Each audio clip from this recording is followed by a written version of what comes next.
जाजपुर सहर को निशामुक्त और दुर्घटना मुक्त करने को समस्त प्रयास जारी रखिछि जाजपुर पुलिस। जाजपुर आरक्षी अधीक्षक विनीत अग्रवाल निर्देश क्रमे जाजपुर थाना अधिकारी शरद चंद्र पात्र नेतृत्व में पुलिस तरफ थाना अंतर्गत विभिन्न स्थान में कड़ाकड़ी भाव में चेकिंग कर सहर में बढ़ुवा गाड़ी चोरी दुर्घटना को ह्रास करने लक्ष्य रखी जाजपुर पौरांचल गरियापुर छक निकट में पुलिस चेकिंग जोरदार चलछि। बिना लाइसेंस निशा खाई गाड़ी चालना, ट्रिपल राइडिंग, नंबर भिन्न गाड़ी आदि जांच सहित फोटो उठाई प्रमाण रखा जाइथिबा देखिबाकू मिलछि।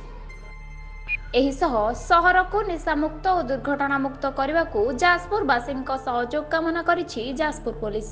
आज पूरा जाजपुर सहर सारा आज आमर एमवी चेकिंग करा जायतिला। जो पिला माने अभिभावक माने तांकर पिला मानकू 18 वर्ष कम पिला आम देखिलु 12-14 वर्ष 18 वर्ष पिला एवं तांकर गार्डियन बसचंती मध्य गाड़ी चलाउचंती सेटा किछि गाड़ी आम आज चेक करथिलु। जेतु आज गोटे प्रथम थर पे आम गोटे अभियान आरंभ करथिलु आज सचेतन कराउछु एवं तांकर गाड़ी रो जोटा आईन मुताबिक जेति फाइन करा जिवो एमवी एक्ट अनुसार सेटा फाइन करा जिवो एवं 3 जण एवं 4 जण मध्य गाड़ी आम देखिलु 3 जण 4 जण मध्य गाड़ी चलाउचंती गाड़ी चालक तांको तो गाड़ी गुडा जबत करछु तांकर मध्य एमवी एक्ट अनुसार आईन अनुसार कार्यानुष्ठान ग्रहण करा जिवो।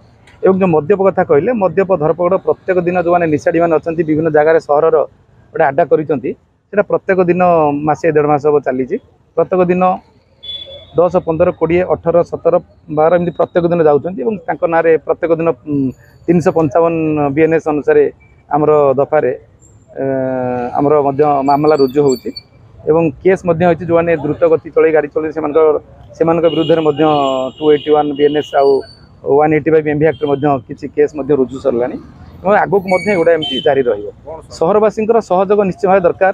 केवल पुलिस जे चाहिए निशामुक्त करिपारिबो किंबा दुर्घटना मुक्त सहर करिपारिबो सेटा नुहे समस्त जनसाधारण सचेतन हवा दरकार ये बाबद में। तेणु जहाद्वारा मैंने पिला गाड़ी देवे ना गाड़ी चलाइला बेले मोबाइल कथा हेबे ना हेलमेट देवे जहाँफल कौन हम ना धन जीवन नष्ट हेबो नाही। आउ गोटे कथा रहा द्रुत गति गाड़ी चला बहुत दुर्घटना घटुचे निशाग्रस्त होकर बहुत दुर्घटना घटुची तेणु से गोटे सहर में अभियान जारी है।